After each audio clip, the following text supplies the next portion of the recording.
When did one crazy chance stop you from ruining your life? Had a friend who asked if I wanted to move to California with him and his family. I was 16 and thought it sounded fun. I didn't know at the time, but he was actually rescuing me from my insane mother and a not-so-happy home life. When you have stuff like this going on, sometimes it's hard to know that it's happening until you become an adult and gain a perspective. I shudder to think what would have happened to me if I'd stayed there. In 1996, my parents were deciding between two houses to move into. They picked the new construction that resulted in being placed on shoddy soil and years of lawsuits when we ultimately moved in 2001. Anyway, the other house they could have picked, presumably on better soil, would have placed my older sister at a well-known high school beginning with C in the exact same year as an infamous massacre that took place there. 2 consecutive seizures from alcohol withdrawal the day I checked into rehab without detoxing. I was told afterwards that it was 50-50 that I survived that night. I'm currently just a couple of months shy of 5 years sober. I broke my lease and moved out of a terrible apartment complex I was living in to move back home because I was broke. 2 weeks later, the whole complex burned to the ground from a crystal lab in another unit. A few clarifications. The apartment was right outside of downtown Birmingham, Alabama. I didn't have renter's insurance, I was a broke 20-year-old at the time, so I wouldn't have got any kickback from it. I did end up getting my security deposit back, which they said I had forfeit by breaking the lease, so that was nice. And you sillies, that crystal lab wasn't mine. I picked mine up and brought mine to Florida with me where it belonged. Good. Can't have Alabama taking credit for Florida Crystal. I also choose to believe that the man who wrote this was just fleeing further away from Walter White and his competition. When I was a teen, I was very sick. I was like 90 pounds and couldn't hold down food. I knew something was wrong with me, but doctors were falsely under the impression that I had an eating disorder, and thought I was lying and that my parents were enabling me. At one hospital visit when I was 17 years old, I was lied to by a doctor and tricked into joining an eating disorder program against my will. They kept telling me that they were going to keep me in the hospital for 3 to 6 months, and they had this whole program planned out for me, and they put me on an insanely high dosage of anxiety meds that turned me into a zombie person. They weren't telling my parents much info, and my mum actually caught them having secret conversations about me that they didn't want her to hear. We were starting to get vibes that they might forcibly take me away from my parents. So I made up an excuse to leave the hospital and said I'd be back in a couple of days, but never did go back. I waited a very hard year alone with no treatment until I turned 18, when I was legally an adult and couldn't be kidnapped, and then I felt safe enough to try to give medical treatment another go. I finally found out that I had lupus the whole time.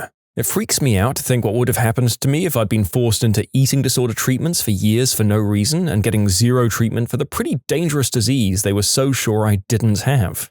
Everyone had good intentions and doctors save so many lives. They're often really, really, really good people, but I hate that people like me slip through the cracks and almost die sometimes. For those wondering, I didn't take any legal action. It honestly didn't occur to me because I'd been going to too many different doctors for 5 years at that point, and I always had the same experience, like not being believed, them trying to force treatment for an eating disorder or mental illness, and that last hospital visit was just the terrible climax to my story. I didn't know any different because to me that was just how the medical system was. In retrospect, I wish I'd done something, though. I hope the system improves and this stops happening. Much love to those with similar hard stories, and also nurses and doctors who are compassionate.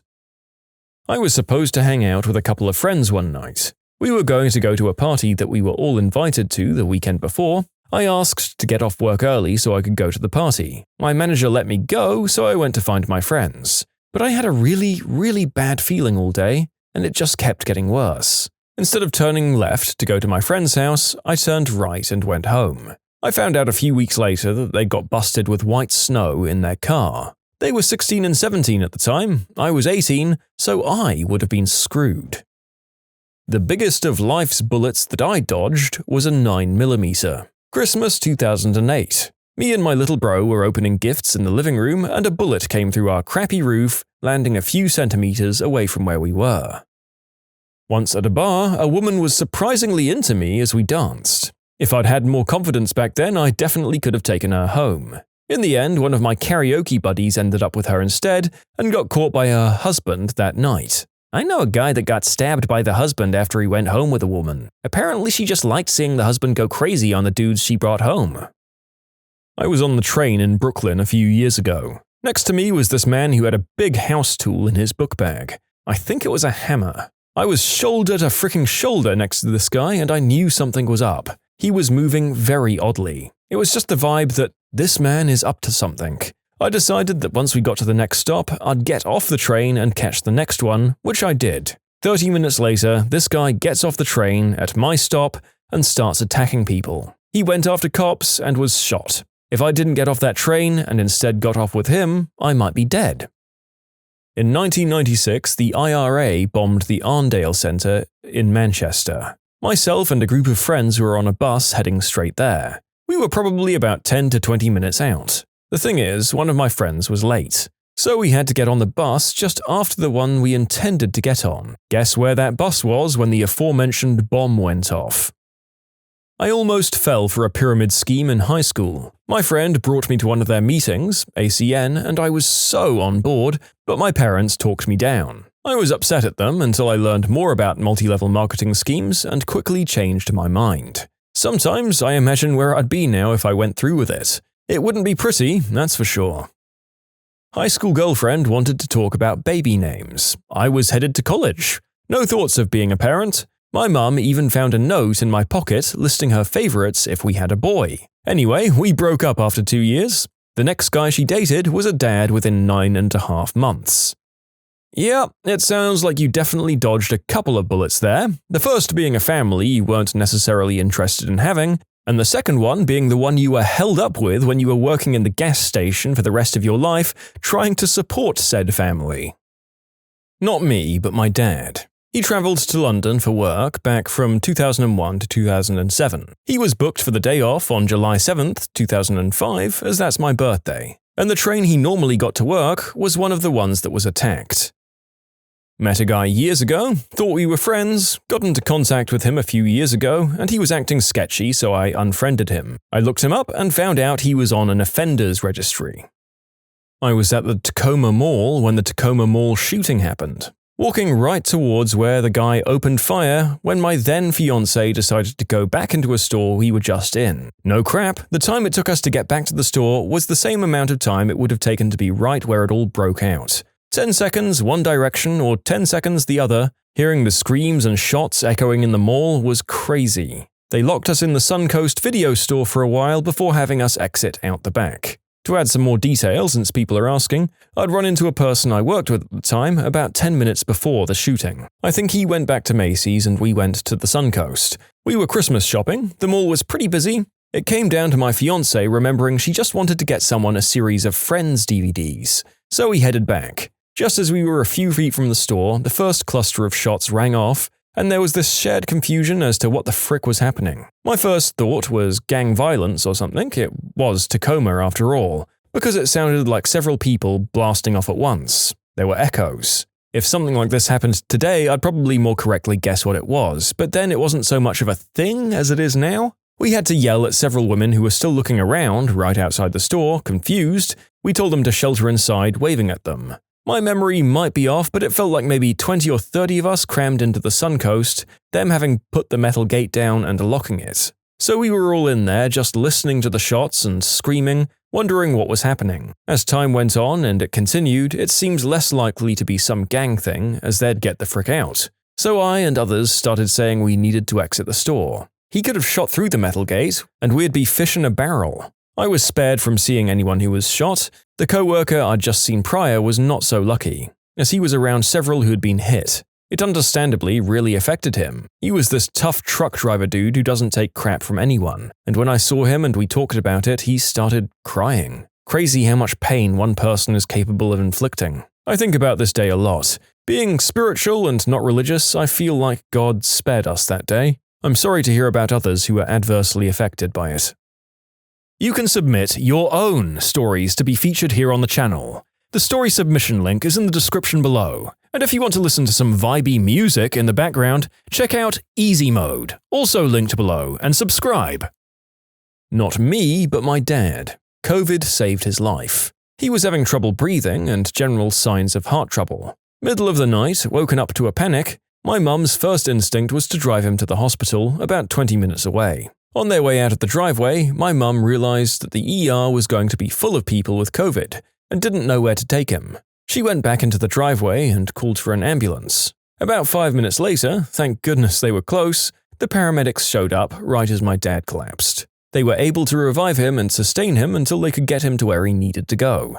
If my mum had stuck to her plan of driving 20 minutes to the hospital, he would have died in the car on the freeway. I know COVID has screwed a lot of things up for a lot of people, but for me it's been a blessing in disguise.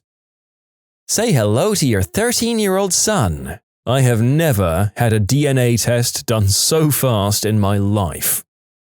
I went on a date with someone, a friend of a friend who'd only been in town about a month. I was fresh out of a painful relationship and honestly keen enough to ignore a couple of warning signs. The date rolled around, we were to meet in a pub. I'll spare you the long version of this. She arrived 3 hours late after giving the constant, "I'm just around the corner" updates. Despite this, we got on amazingly and had a lovely evening, which should have been an afternoon, but We stepped outside to make out and smoke, and she developed a case of being drunkenly sad and started talking about being a victim of the unspeakable act by her ex, in detail. And then at the end, she blew my mind by saying, "God, feel how wet I am down there, all that talking about the unspeakable act," and then stuffed my hand up her skirt and into her undies. I was stunned, pulled back, and kept a little distance for the rest of the night. There was no second date. She rejected me because apparently I wasn't over my ex, whom we'd never discussed. My gut reaction to this was that I was dodging a bullet there. This reaction was proved right when she later moved 200 miles to be with a guy she had met at a Renaissance fair earlier that month, and then got into a stabbing match with him. It's unclear from the grapevine if the stabbing was performed using replica swords, but I'd like to think it was. I mean, one can only hope. You haven't really clarified the extent of the harm that was done, or if said stabbing was done at the fair after she had moved there. So many questions, but regardless, I would have been freaked out on that date too. Ooh. When I was about 10 years old, I leaned backwards into a tall bookcase shelf, which happened to have a sword collection on the highest shelf. Many of these swords had their blades exposed for show. And what would happen at that very moment? Said shelf gave way and all of the swords came and landed on me, including my head. Surprisingly, I didn't get a single cut, no concussion, and only a small bruise on the noggin. And being young, I dismissed this incident with gracious forgetfulness. The bookcase of Damocles. I once met a girl at a bar a few years ago. She was hot and she started a conversation with me. I don't really remember about what, but at the end of it, I wanted to ask her out. But being extremely shy, I couldn't. If she hadn't started to talk to me, I would have just admired and avoided her, being a big and awkward guy. Anyway, I went to the bathroom to clear my head, and when I came back, I saw my friend, who I came there with, asking her out. Which was a total jerk move because I told him I wanted to do that. And I just stood there with an awkward smile waiting for them to leave so I could drink my anger away. A couple of days after that, a mutual friend said that friend from the bar was robbed by a girl he had brought to his apartment. So still today I get mixed feelings when I see him. Friends and I went to the top of Bunker Hill in Boston. It's 294 steps and they are straight up. At the top, I took a picture of them and backed up a little to get them and the view. After the picture, I turned around and realized there was no rail and I'd almost stepped directly into the hatch leading down the stairs. My friend was giving me a ride to the bus station. We get pulled over by the cops, and I have several ounces of green herb in my backpack. My friend has about $20 worth of green herb in his undies, which I'd given him as payment for the ride. The cops give some pretty crappy excuses like failing to signal within 50 feet of an intersection, which was obviously a pretext. Cops ask us for permission to search the car, and my scared friend gives consent like an idiot. Cops tell us to exit the car. I grab my backpack and we both get out of it. One cop begins searching the car while the other two prepare to start searching us. My mind was racing. What could I do to get out of this? This could put me inside for a long time. Out of desperation, I asked the guy about to search me, a sergeant, if I was free to go since I was only a passenger. It was the only thing I could think of to ask. To my surprise, the sergeant hands me back my ID and says I'm free to go. I later realized that at that point they hadn't found anything illegal yet, and they didn't really have reasonable suspicion to detain either of us. I was dumbfounded. That gambit shouldn't have worked, but somehow it did. I put on my backpack and I strolled calmly to the nearest intersection round the corner, and as soon as I'm out of view, sprinted about 3 blocks to a construction site and hid inside a porta-john, where I stayed for the next 2.5 hours. My friend calls me about an hour after the stop while I was still hiding in there and says the cops found his green herb right after they let me go and gave him a $500 ticket. He says that they suspect I'm the one who provided it to him and that they're driving around at this very moment looking to pick me back up. I waited until well after dark to emerge from my hiding place and caught a taxi home. I laid low for a few weeks expecting a knock at my door any day, but fortunately I've never heard anything about it again. My ex. He got engaged right after me and proceeded to cheat on her the entire time until she broke up with him. In 1994, I was on a business trip to LA. I stopped for a pack of cigarettes before getting on the Santa Monica freeway. The North Ridge earthquake happened while I was in line and parts of the freeway collapsed. I quit smoking after that pack. I overslept for work a few years back and arrived about 20 minutes late. When I got there, a car had barreled through the fence at the edge of our parking area and was headfirst into the rear of my co-worker's car. It was a hit and run while the car was reported as stolen, so there was no driver to get insurance information from, and my co-worker's insurance ended up being billed for his own repairs. My normal parking spot was the spot between the fence and my co-worker's car. If I'd been on time, it would have been my car that got hit, and the car would have collided with the side of my car, causing damage to at least 3 panels of the vehicle and likely breaking all that side's windows. It was the happiest I've ever been to be late. I'm unclear on whether the bullet here is that you were uninsured, if the car hit the exact time you would have been stepping out of it, or if you didn't like the other guy whose car did get hit, or all 3. In any case, I can't begrudge you being thankful that it happened to someone else. I moved a dresser into the basement at my mum's house before I moved out. I lost my grip and fell down almost an entire flight of stairs against a solid cinder block wall, the dresser coming right behind me. Somehow, I managed to walk away unharmed. It was unlikely to kill me, but I'm still surprised I walked away without being hurt or breaking something.